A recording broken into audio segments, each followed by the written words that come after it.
पाल रे सब बड़ा बडेरा, सब बड़ा बडेरा वो जी, सब लोग लगाया वो जी, ठाकरिया ने सदिया वो जी।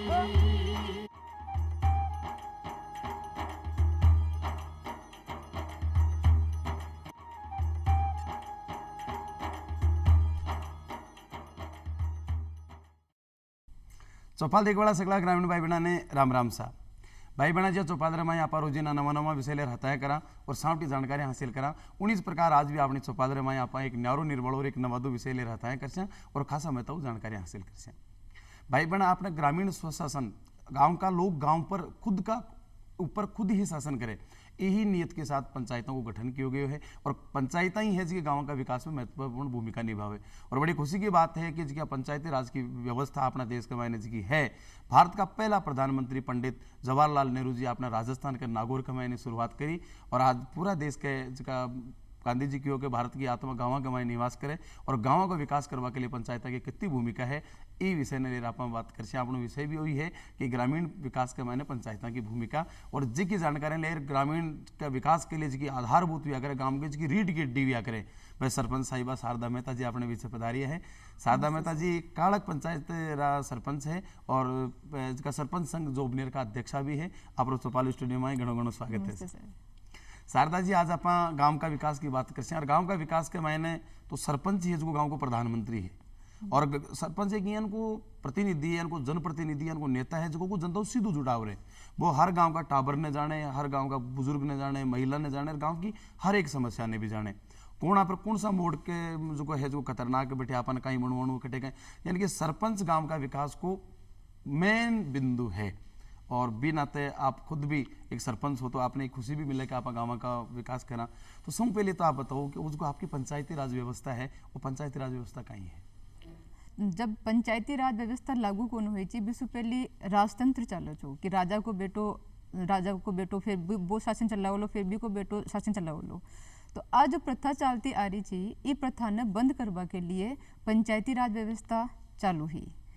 इम कहीं हो कि पहले महिलाओं ने मौको ही कौन मिलतो, SC ST जो लोग था बा ने मौको कौन मिलतो, तो सब ने बराबर लेर सरकार की मंशा चाहिए कि हमारा हर एक इंसान वहाँ के लिए बराबर है और बाने एक राजनीतिक क्षेत्र में हर जगह बाने खुद ने भी मौको मिलना चाहिए।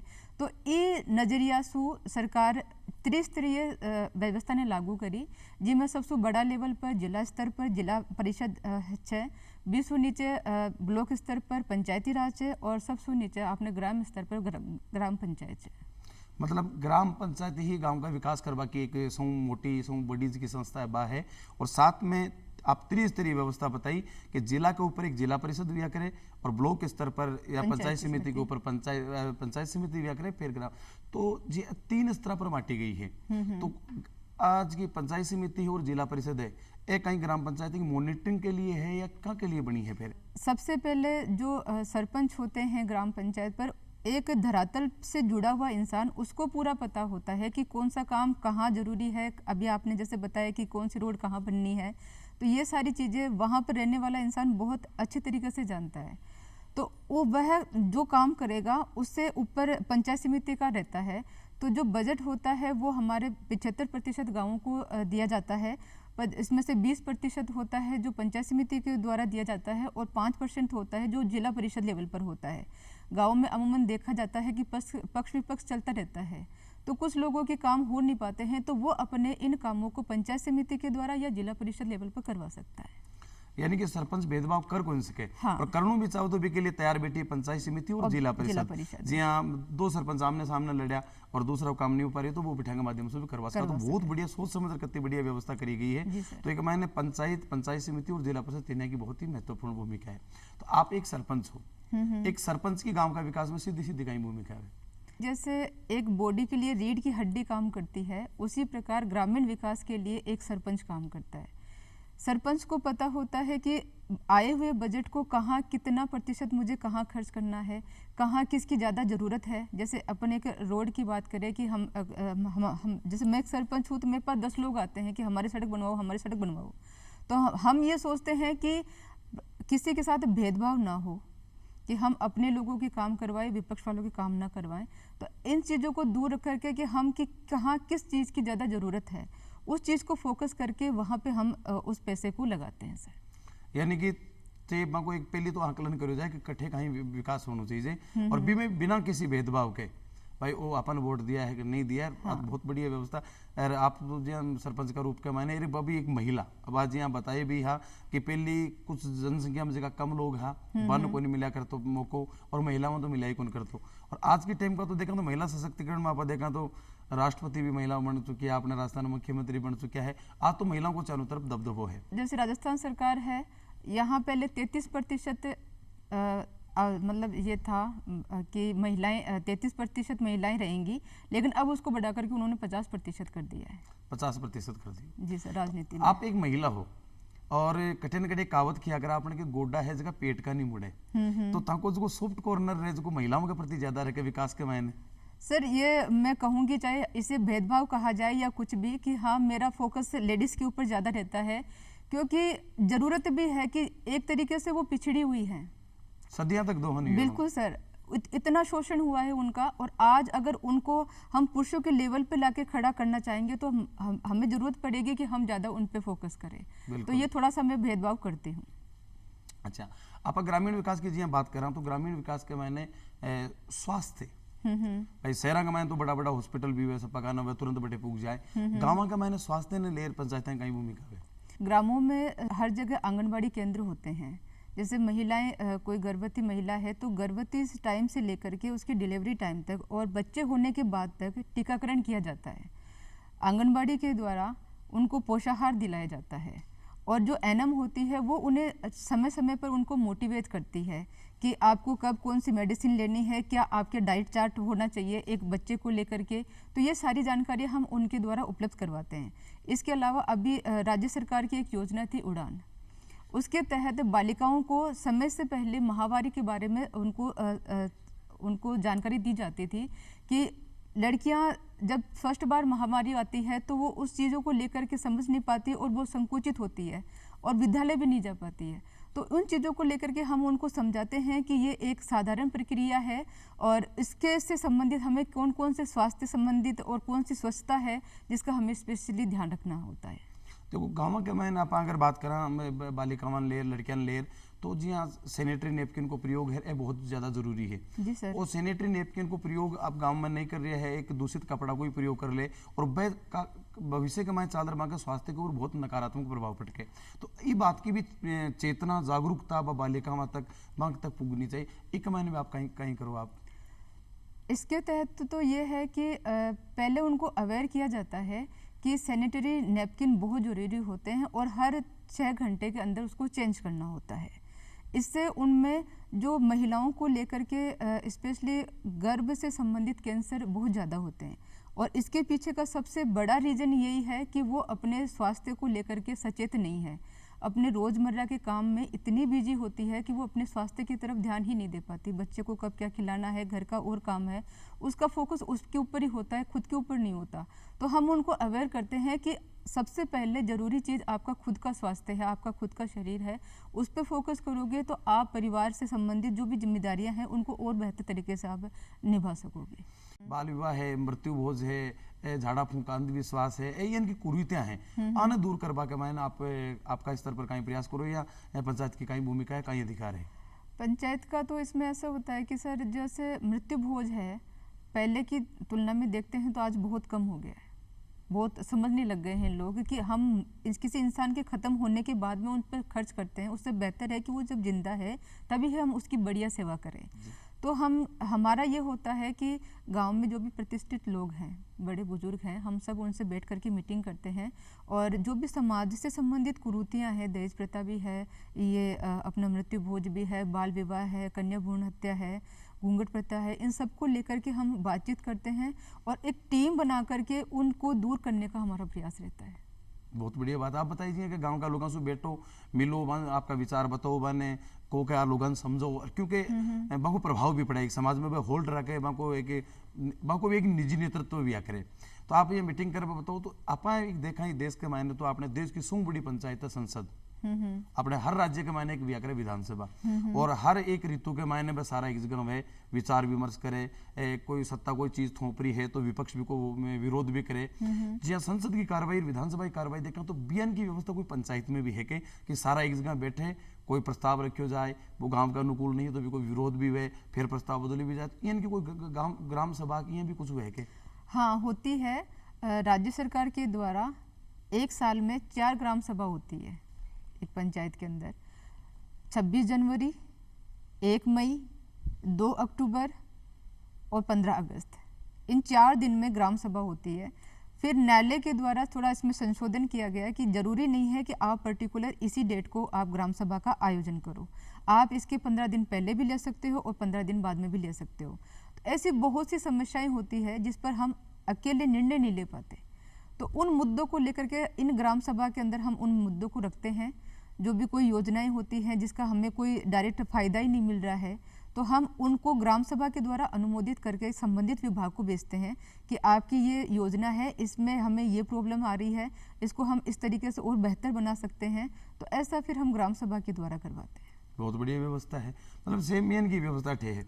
एक बात करें आप स्वास्थ्य की, स्वास्थ्य सीधो सीधो जुड़ेड़ो है स्वच्छता हूँ, चटे स्वच्छता है बटे स्वास्थ्य है, निरोगाई है। तो आप आबार तो प्रधानमंत्री जी भी आज चाहोगे स्वच्छ भारत, तो कठे भी कचरो नहीं होना चाहिए, जगह जगह शौचालय भी बनाए हैं। तो स्वच्छता ने ले और सरपंचा की पंचायत की कई भूमिका और कहीं कहीं काम है कि जिस सुबह स्वच्छता को वातावरण रख सके और लोग स्वास्थ्य भी रहे। इसमें 2 प्रकार से होता है स्वच्छता। एक होता है ठोस पदार्थ को लेकर के और एक होता है तरल पदार्थ को लेकर के। तरल पदार्थ में अपन लेते हैं कि जो नालियों से और रसोई का जो पानी होता है या बाथरूमों का पानी होता है वो नालियों के थ्रू बहता है। उसमें अगर हम प्लास्टिक, जो ठोस कचरा आता है, प्लास्टिक वगैरह अपन बहुत ज़्यादा यूज करते हैं और वो नालियों में जा कर के उस पानी को रोक देता है, पानी सड़कों के ऊपर आ जाता है। तो अब पंचायतों का ये हो रहा है, सब पंचायतें ये कर रही हैं कि स्वच्छ भारत मिशन योजना के तहत पंचायतों को ODF+ करवाया जा रहा है। जैसे अभी हाल ही में मेरी पंचायत ODF+ होके गई है, तो हमने जगह जगह जहाँ पर पानी कम बह रहा है वहाँ पर हमने मैजिक पिट बनवाए हैं, सोख्ता गड्ढा बनवाए हैं, ताकि जो पानी है वो उनमें चला जाए, ना कि रोड पर आए और गंदगी फैले। इसके अलावा जो ठोस कचरा प्रबंधन है उसके तहत हर घर में डस्टबिन रखवाए जा रहे हैं, जिसमें ऐसा कचरा अलग किया जाता है जिसको हम रीयूज कर सकते हैं। ठीक है, जैसे किचन का जो कचरा होता है उसको हम दोबारा यूज करके हम खाद बना सकते हैं। ठीक है, प्लास्टिक का कचरा है वो वेस्टेज है, हमारी हेल्थ के लिए भी, हमारी ज़मीन के लिए भी। उसको हम अलग से उसका पृथक्करण करके उसको स्टोर करके फिर आगे सेल कर देते हैं, तो इससे पंचायत की निजी आय भी बढ़ती है। एक चीज़ मैं इसमें ज़रूर कहूँगी कि जो भी बजट आता है सरकार का, अगर हम उसको प्लानिंग के अनुसार उसको खर्च करें ना तो उसका बेटर रिजल्ट मिलता है। जैसे हमारी पंचायत में शुरू से जब नालियाँ बनी तो उस नाली व्यवस्था को इतने सुचारू रूप से बनाएगा कि वो सारा पानी एक जगह जाके स्टोर हो रहा है, तो ना ही तो हमें मैजिक पिट की ज़रूरत पड़ी, ना ही सोख्ता गड्ढे की। तो जो पैसा हम इन चीज़ों में खर्च करते वो पैसा हमारा सेव हो गया। तो हमें मैं तो ये मैसेज दूंगी हर पंचायत को कि हमारा जो भी पैसा आता है, बजट जो आता है, उसको हम पूरी प्लानिंग के साथ खर्च करें। एक आप बताएं मैजिक पिट, वो मैजिक पिट कहीं है? मैजिक पिट ऐसे होता है कि जैसे 3-4 घर हैं पास में और उसके पानी जो आ रहा है, रसोई का पानी भी होता है, बाथरूम का पानी होता है, नहाने धोने का, वो पानी रोड के ऊपर आता है। उस पानी को वहीं ख़त्म कर दे कि वो रोड पे ना आए, इसके लिए हम मैजिक पिट बनाते हैं। इसमें क्या होता है कि 10 बाई 10 का खड्डा खोदते हैं, नीचे बड़े पत्थर होते हैं, फिर उसके ऊपर छोटे पत्थर रखे जाते हैं, फिर रोड़ी, फिर बजरी, और उसके ऊपर सीमेंट की जो टंकी वगैरह होती है वो रखते हैं। और जो पानी, जो कचरा, जो पानी आ रहा है उसको हम डायरेक्ट उसमें सप्लाई करते हैं, तो वो वाटर डिस्चार्ज हो जाता है, वो पानी छन छन करके नीचे जाता है, और जो कचरा होता है उसको निकाल करके हम मैजिक पिट को साफ करवा लेते हैं।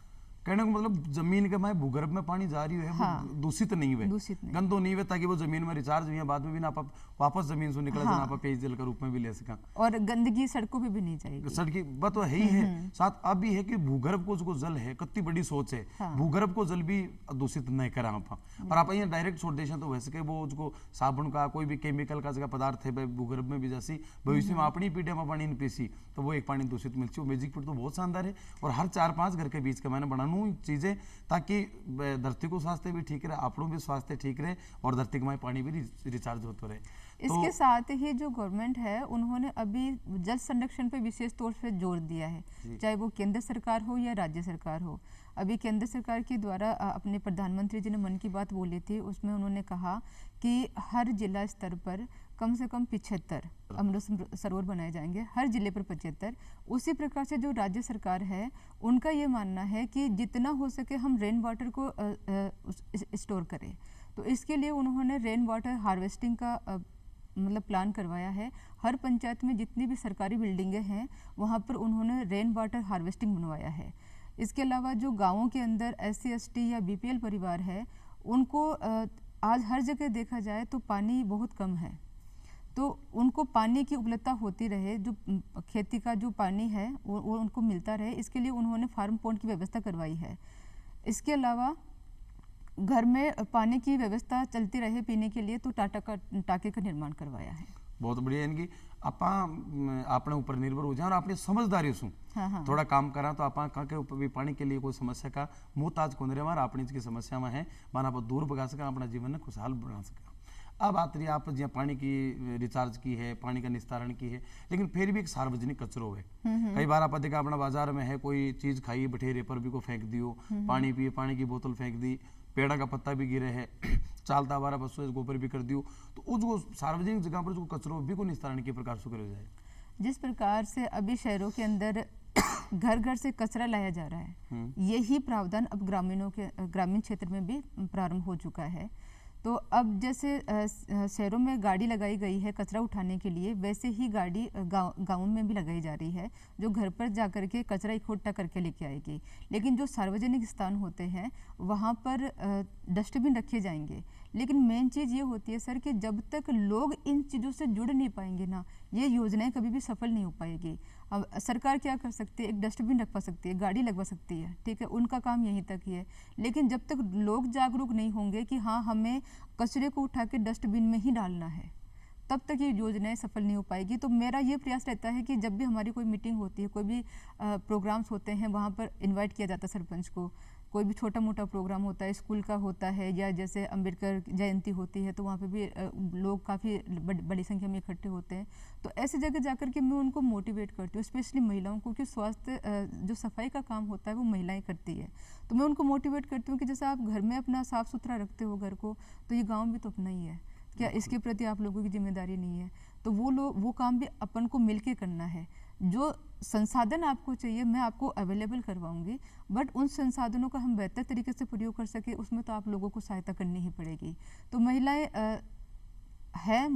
अब जागरूक हैं अपने स्वास्थ्य को लेकर, क्योंकि उनको भी पता है कि कितने मच्छर-मक्खियाँ हो रही हैं, अभी डेंगू जैसी, चिकनगुनिया जैसी बीमारियां फैल रही है, तो सपोर्ट करती हैं वो भी इस चीज़ को लेकर। अब आप डस्टबिन रखवा दिया, लोग भी कमाने कचरो भी डाल रही है, लेकिन बीमा जो कचरा है भी को निस्तारण क्या करो फिर भी? उसका निस्तारण एक संग्रहण केंद्र बनता है हर पंचायत के ऊपर, सारा कचरा जाकर के वहाँ स्टोर होता है। उसमें से कुछ कचरा ऐसा होता है जिसको हम वापस यूज कर सकते हैं, जैसे मैंने अभी आपको बताया कि हम उससे खाद बना सकते हैं। किचन का कचरा होता है उसको अलग पृथक करते हैं, वहाँ पर हम नाडेप बनवाते हैं, नाडेप के द्वारा उसमें कुछ गोबर डालते हैं और फिर कचरा डालते हैं, तो वो खाद तैयार हो जाती है। तो ये चीज़ तो अलग हो गई। दूसरा होता है प्लास्टिक से संबंधित कचरा, उसको हम इकट्ठा करके सेल करते हैं। अच्छा, तो पंचायत के ने एक आय को साधन भी हो जाए। बिल्कुल सर। एक मरेड़ा पशु है भाई भी कई बार ये देखा फेंक दिया तो बदबू को वातावरण पैदा करे, स्वास्थ्य ने भी खराब करे, तो बाको निस्तारण को कई तरीको अपनाओ पंचायत में? बहुत बार होता है ऐसे सर कि जगह जगह जानवर, मतलब स्पेशली तो जो प्लास्टिक वगैरह वो खाते हैं उसी से उनकी मृत्यु होती है। तो जब जानवर की मृत्यु हो जाती है तो हम वहाँ पर संसाधन अवेलेबल करवाते हैं, जैसे जेसीबी हो या फिर कोई पिकअप हो या फिर ट्रैक्टर वगैरह, उसके द्वारा उस मृत मवेशी को हम आबादी भूमि के बाहर डलवा देते हैं, गड्ढा खोद कर बिन गड़वा दो, हाँ, ताकि वो स्वास्थ्य पर नकारात्मक प्रभाव भी कौन पड़े। कई बार सरपंच साहब आपने देखा कि आप जो आपके पंचायत ODF है, ODF प्लस है, यानी कि सब घर के माने शौचालय बन चुके हैं, पर अचानक शादी ब्याह को फंक्शन हुई, 500 आदमी इकट्ठा हुआ, घर के माने एक ही शौचालय है। 20 स्थिति में सामुदायिक शौचालय भी होना चाहिए कि 50 मेहमान आया तो वे भी को प्रयोग कर ले। नहीं कई बार इनकी मजबूरी का इनको कदम उठाना पड़ जाएगा, खुला में तो वो जो ODF करोड़ है पर पानी फिर जाए, तो इनकी भी कोई व्यवस्था वहाँ है? बिल्कुल है, अभी हमने सामुदायिक शौचालय बनवाए हैं हर रेवेन्यू विलेज स्तर पर एक एक सामुदायिक शौचालय बन रहे हैं, हमने बनवाया है। और पानी की पूरी सप्लाई, क्योंकि बिना पानी के कोई भी आप शौचालय हो, चाहे वो घर का हो या सामुदायिक हो, उसका कोई मतलब साफ सफाई हो ही नहीं सकती। तो हमारा ये फोकस रहा है कि इस बार मतलब पहले जो शौचालय बने थे वहाँ पे पानी की वजह से बहुत दिक्कत आई थी, तो हमने कि जो पीएचडी के द्वारा हम पानी की सप्लाई करते हैं, तो अलग अलग जगह से वाल खोल करके हम सप्लाई करते हैं। तो हमने सारा वाल उस एक टंकी से तो कनेक्ट किया ही किया है कि पानी किसी भी दिशा में खुले, वो टंकी तो बननी ही चाहिए। सही बात है। एक सरपंच साहब, आपने देखा कि विकास को आधार तो चाहे देश को हो, चाहे कोई सा भी देश में उठा देख लो, गाँव में देखो, पंचायत में देखो, शिक्षा है। जी सर। शिक्षा उसी तो अपना आप चेतना भी आसी, जागरूकता भी आसी। आप कह रहे हो जी लोग अपना आप ही एक आसी यार आप कचरा नहीं क्यों फेंक रही हैं, तो शिक्षा बिना विकास संभव नहीं है। तो शिक्षा के लिए पंचायत की कई व्यवस्था है, कई भूमिका है कि गाँव में शिक्षा भी हर जन ने मिले, जन जन ने मिले। जहाँ तक पहले के समय में और अब के समय में अंतर देखे ना, तो शिक्षा अब हर इंसान समझने लग गया है, चाहे वो गरीब से गरीब ही हो, वो समझने लग गया है कि शिक्षा की क्या भूमिका है। तो पंचायत का ये होता है कि मैं पर्सनली जाकर के लोगों को मोटिवेट करती हूँ, स्पेशली लड़कियों को, कि इनको शिक्षा से वंचित मत रखो, क्योंकि सरकार ने इतने योजनाएं चलाई हैं। अभी राष्ट्रीय योजना को देख लो आप, कि बालिका शिक्षा पर उनको 50,000 रुपये की सहायता राशि गवर्नमेंट देती है। कि जब सरकार इतना कुछ कर रही है, आपको फ्री में यूनिफॉर्म मिल रहा है, फ्री में बुक्स मिल रही है, नोटबुक्स मिल रही हैं, तो फिर कहाँ दिक्कत है? बच्चों को आप शिक्षा से वंचित रख रहे हो। तो लड़कियों को मैं स्पेशली ध्यान रखती हूँ कि किसी परिवार में कोई लड़की ऐसी ना रहे जिसको शिक्षा नहीं मिल रही है। इसके अलावा जो बुजुर्ग लोग हैं, या ये कहूँ कि जो ऐसे लोग जिनको अभी तक शिक्षा नहीं मिली है और वो मनरेगा के थ्रू कुछ काम कर रहे हैं और मेरा वहाँ पे जाना होता है, तो मैं उनको मोटिवेट करती हूँ, क्योंकि इस बार सरकार ने एक बहुत अच्छी चीज़ मैं मानती हूँ महिलाओं के लिए, कि उन्होंने मनरेगा में महिला मेट लगाई है सर। अच्छा। पहली बार ऐसा हुआ है कि महिलाएं, पहले उनका एक कार्य करने का दायरा वो सीमित था, घर और घर से खेत, इसके अलावा वो कहीं काम करने के लिए नहीं जाती थी। मनरेगा के द्वारा पहला उनको मौका मिला कि वो घर से बाहर जाकर भी काम कर सकती है। महिलाएं जो घर में काम करती थी, हालांकि उससे आमदनी होती नहीं थी, लेकिन वो घर का पैसा तो बचाती ही थी, लेकिन उसको उतना वेटेज नहीं मिलता था। आज महिला नरेगा में जाके काम कर रही है, तो वो पैसा कमा के लेके आ रही है, तो उनका एक आत्मविश्वास बढ़ा है कि हाँ, मैं अपने परिवार की आर्थिक स्थिति को मजबूत करने में अपनी भूमिका दे रही हूँ। तो ये एक बहुत अच्छा मैं मानती हूँ। इसके अलावा मेट जो है, उसके लिए बाउंडेशन है कि वो या तो 10वीं पास हो या 8वीं पास तो कम से कम हो। तो मैं उनको मोटिवेट करती हूँ कि अगर आप लोगों को मेट बनना है तो आपको कम से कम इतना तो पढ़ना ही पड़ेगा। बिल्कुल सही है कि आप अपना खेत, जो भी आपको काम दिया जाता है, वो काम खत्म करके आप घंटा 2 घंटा बैठ करके पढ़ सकते हो। और अब तो देखो हर पंचायत मुख्यालय पर सीनियर सेकेंडरी की स्कूल खोल दी। पहले तो लड़कियां मेरा भी रहती साहब दूर की हैं भेजा, हाँ। बाई की जात है अब खोल दी। और महात्मा गांधी जी की स्कूलों तो इतनी आदर्श बनी है जैसे कि आप कुछ कई कौन से का। और सरपंच साहब आप चपल स्टूडियो में पधारिया और हमारे ग्रामीण भाई बहन खास हमें तो जानकारी दी, ये वास्ते आप लोग घणो घणो आभार, आपने घना घना रंग। और भाई बहन आज गाँव का विकास के मैंने पंचायत है कई भूमिका है, आज अपन ठा भी पड़ गए है। और अब यदि अपना सरपंच कोई कोताही बरते रहा, अपने कोई विकास के मैंने कटे रोड अटकावे, तो जी सरपंच साहब बात की बाबा सारी बात मानता हुआ आप सरपंचगंज जासे और गाँव को विकास कर और कठे भी कोई समस्या आसी पिया पंचायत बहुत बढ़िया काम कर रही है। तो अब समय की मर्यादाओं है, इसलिए अब चाहूँ आपसे इजाजत। आशा करा आज को कार्यक्रम आपने दाया उसी आप सगला सु राम राम सा।